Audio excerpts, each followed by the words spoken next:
दोस्तों बंगला देश में क्या हो रहा है? 19 साल इक़्तिदार के बाद शेख हसीना वाजिद का इक़्तिदार अब खतरे में पड़ गया है। वो इंडिया भाग चुकी हैं, उन्होंने रेजिग्नेशन दे दिया है और अब वहाँ के आर्मी चीफ ने फिलहाल टेक ओवर कर लिया है और एक नई इंटरिम गवर्नमेंट बनाने का ऐलान कर दिया है। क्या बांग्लादेशी स्टूडेंट्स का ये प्रोटेस्ट तारीखी होगा?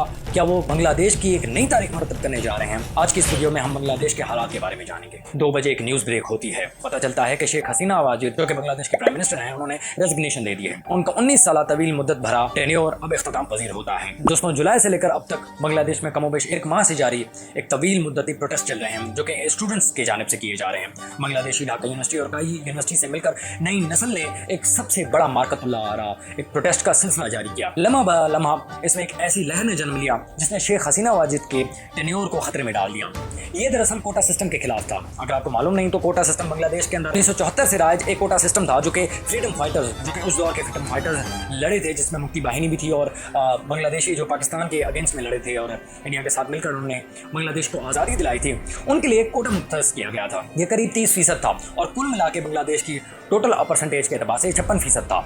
ये तकरीबन बांग्लादेश के उन फ्रीडम फाइटर्स की नस्लों के लिए मुंतखब किया गया था कि वहाँ से जितना भी जॉब जो गवर्नमेंट जॉब्स होती हैं वो फ्रीडम फाइटर्स के लिए दी जा रही थी, यानी कि मेरिट के बगैर हटकर उनके लिए उनकी आने वाली नस्लों की पर पोते जो अभी तक भी जिंदा थे, उनके पोते पर पोते ये उनको दी जा रही थी। ये इसके खिलाफ प्रोटेस्ट था। हालांकि पिछले कई दौरों में इसके खिलाफ प्रोटेस्ट हो रहे थे लेकिन वो इतने कारगर साबित नहीं हुए थे।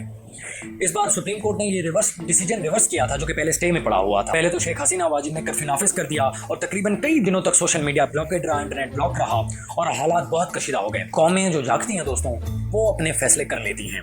वहाँ की नई नस्ल ने पबजी और टिकटॉक को तरजीह देने के बजाय उन्होंने एहतसाब को तरजीह दी। वहाँ प्रोटेस्ट अब भी जारी रहे, जॉब कोटा सिस्टम के खिलाफ प्रोटेस्ट जारी रखे, बल्कि अब शेख हसीना वाजिद को प्राइम मिनिस्टर की पोस्ट से रेजिग्नेशन का भी कहा और उन लोगों को कटहरे में भी खड़ा करने का कहा, उनको सजाएं देने का भी कहा जिन लोगों ने 200 स्टूडेंट्स की जान ली थी। ये प्रोटेस्ट बहुत ज्यादा बढ़ रहे थे हालिया दिनों में और देखते ही देखते शेख हसीना वाजिद ने रिजाइन कर दिया। रेजिग्नेशन से पहले एक और न्यूज ब्रेक हुई जहां बताया गया कि बांग्लादेश के आर्मी चीफ ने शेख हसीना वाजिद को डेडलाइन दी थी 45 मिनट की कि आप रिजाइन कर दें वरना मामला गड़बड़ा जाएगा। और देखते ही हम कि 2 बजे के बाद शेख हसीना वाजिद का रेजिग्नेशन आ जाता है, आर्मी वो ऐलान करते हैं। उसके बाद आर्मी चीफ के मुताबिक अब बांग्लादेश में एक इंटरिम गवर्नमेंट बनाई जाएगी जो कि अवामी लीग के बगैर जितनी भी अपोजिशन पार्टीज हैं प्रेसिडेंट को मिलाकर एक इंटरिम गवर्नमेंट बनाएगी। फिलहाल इलेक्शंस का कुछ नहीं पता और ना ही बताया गया है, हो सकता है कि आने वाले दिनों में कुछ इसके बारे में पेशरफ्त होगी डेफिनेटली। दोस्तों बांग्लादेश की और इनके स्टूडेंट्स की ये विक्ट्री दुनिया के लिए आज मॉडर्न डे दौर के लिए एक बहुत बड़ी विक्ट्री है। जहाँ फलस्तीन का मामला चल रहा है, कोलंबिया यूनिवर्सिटी से लेकर अमेरिका में, ऑस्ट्रेलिया तक, न्यूजीलैंड तक हर जगह प्रोटेस्ट किए जा रहे हैं फलस्तीन के हक में। जहां पाकिस्तान जैसे मुल्क के अंदर भी हालात बहुत ख़राब हैं, ईरान और इजराइल का मामला आप खुद ही देख रहे हैं। यहाँ बांग्लादेश का इस मामले में अथॉरिटेरियन रजीम को चैलेंज करना वहाँ की नई नस्ल का ये बहुत बड़ी मॉडर्न डे विक्ट्री है। दोस्तों पाकिस्तानी नई नस्ल को इससे सबक हासिल करना चाहिए कि जब भी कभी रेवोल्यूशंस लाई जाती हैं, रेवोल्यूशंस आती हैं, तब्दीली लाई जाती है तो उसकी कीमत देनी पड़ती है, लेकिन कीमत के साथ साथ कल्ट फॉलोइंग नहीं चलती। दोस्तों आपने एस्टेब्लिशमेंट के खिलाफ तो लड़ना होता है लेकिन एक अच्छे तरीके से। बांग्लादेश के स्टूडेंट ने साबित कर दिया है कि ना टेररिज्म से, ना वायलेंस से, ना एक्सट्रीमिज्म से, ना लड़ाई झगड़े से मुल्क के हालात को बदला जा सकता है। प्रोटेस्ट के जरिए बदला जा सकता है, अमन पसंदी के जरिए बदला जा सकता है, एक ऐसे तरीके से बदला जा सकता है जहां पूरे मुल्क की आवाम आपका साथ देती है। आप विजुअल्स देख रहे होंगे बांग्लादेश की आवाम का, उनके चेयरफुल मोमेंट्स देख रहे होंगे कि किस तरह पूरा का पूरा मुल्क को मनाया है। बांग्लादेश वो कौम है जहां पर मुस्लिम लीग की बुनियाद रखी गई थी। 1906 में 1906-7 में जब बंगाल पार्टीशन हुई थी, प्रिंस आगा करीम जो थे जिन्होंने इस मामले को हल करने की कोशिश की थी, तब हालात काफी कशीदा हो गए थे।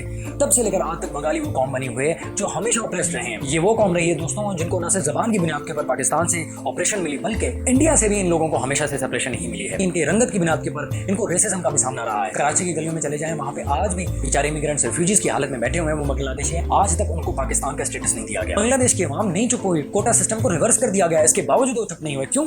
क्योंकि मसला कोटा सिस्टम का सिर्फ नहीं था, उसकी कीमत का था। 200 स्टूडेंट्स ने अपनी जान गंवाई है दोस्तों इस मामले में। वो विजुअल अभी आप अगर देखते होंगे तो वीडियो आपके सामने, नौजवान खड़ा हुआ है, उसको अचानक सीने पे गोली मार दी जाती है, शूट किया जाता है और वहीं वो दम तोड़ देता है। बाकी लोगों के ऊपर पुलिस मोबाइल चढ़ा दी जाती है। पाकिस्तान में मॉडल टाउन का सानिया किया जाता है, 2007 में इमरजेंसी लगा दी जाती है। बन्नू में आपने हादसात को देखा, पाराचनार में आपने हादसात को देखा है। अभी भी हालात वहाँ पे कशीदा है। बलूचिस्तान गवादर में आप प्रोटेस्ट देख रहे हैं लेकिन आवाम अभी वहीं की वहीं खड़ी हुई है। और हालात पाकिस्तान की ये हैं कि यहाँ की एस्टेब्लिशमेंट से लेकर जितने भी लीड रूलर हैं वो हमेशा या तो गद्दार का टैग लगा देते हैं या फिर आप देखते हैं कि वो कह देते हैं कि दहशतगर्द हैं, उनके प्रॉक्सीज हैं। यानी मसला हल नहीं करना, اسلام آباد میں بیٹھ کر آپ نے ان کو صرف ٹیگ کرنا ہے کہ یہ 2 نمبر ہے، یہ دہشت گرد ہے، یہ غدار ہے۔ ریزگنیشن کے بعد شیخ حسینہ واجد اب بھاگ کر انڈیا چلی گئی ہیں۔ وہ انڈیا کے بتایا جا رہا ہے کہ بنگال کے کسی ریجن میں جا کے اسٹے کریں گے، اب پتہ نہیں وہ آگے کیا کریں گی، لیکن اب وہ یہاں سے جا چکی ہیں اور بظاہر یہی لگ رہا ہے کہ اگر عوام کا یہی غصہ رہا تو اب شاید شیخ حسینہ واجد کی زندگی کا ٹینیور، ان کی سیاست کا یہ آخری وقت ہے۔ اب وہ ختم ہو چکی ہیں۔ لگتا یہی ہے کہ اب وہ باپ کی بنائی ہوئے ملک جنہوں نے پاکستان سے آزادی دی تھی، اب مشکل ہے کہ ان کا واپس آنا۔ حالانکہ آرمی چیف نے یہ تو کہہ دیا انٹرم گورنمنٹ کا، لیکن ابھی بھی حالات کچھ بظاہر ایسے لگ رہے ہیں کہ اچھے نہیں ہوں گے، کیونکہ بنگلہ دیش کی بھی یہ تاریخ رہی ہے کہ وہاں پہ بھی مارشل لا رہا ہے۔ شیخ حسینہ واجد کے اوپر جو سب سے زیادہ کرٹیسائز کیا جاتا تھا وہ یہ تھا کہ وہ انڈیا سے بہت زیادہ ڈکٹیشن لیتی تھی، ان کا لین آؤٹ ٹلٹ بہت زیادہ انڈیا کی طرف تھا، جبکہ ان کے اگینسٹ میں جو جماعت اسلامی ہے اس کا ٹلٹ پاکستان کی طرف زیادہ کہا جاتا ہے۔ جو اپوزیشن کی لیڈر ہیں خالدہ ضیاء، ان کے چانسز بہت زیادہ ہیں کہ شاید وہ اب ایز اے لیڈر ملک کی باغ دور سنبھال لیں۔ اب یہ تو وقت بتائے گا کیا الیکشن ہوتے ہیں، کس طرح کیا ہوتا ہے، لیکن وہ ایک بہت بڑی کینڈیڈیٹ ہیں جن کو کئی سالوں تک ابھی تک وہ جیل میں ہیں، ان کو جیل میں رکھا گیا ہے۔ شیخ حسینہ واجد نے ہی انہیں جیل میں رکھا تھا۔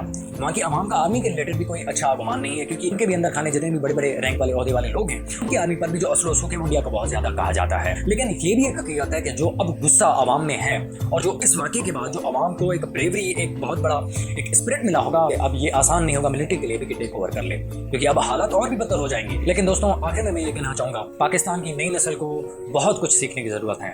ہم ابھی بھی اس سوئی ہوئی قوم کی طرح ہے جس کو اپنی حالت زار پر بھی رحم نہیں آتا۔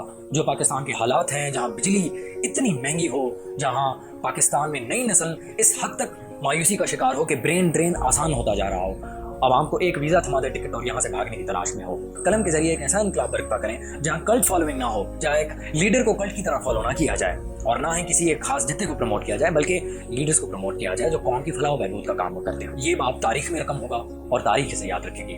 پاکستانیوں کو چاہیے کہ اس سے سبق حاصل کریں۔ مجھے امید ہے کہ وہ دن پاکستان کے لیے بھی ضرور آئے گا جہاں یہ نئی نسل کم سے کم اپنے آپ کو ایجوکیٹ کرے گی، سمجھے گی کہ حالات کس طرح جا رہے ہیں۔ انشاءاللہ آپ لوگوں کے ساتھ اگلی ویڈیو میں ملاقات ہوگی، تب تک کے لیے اللہ حافظ۔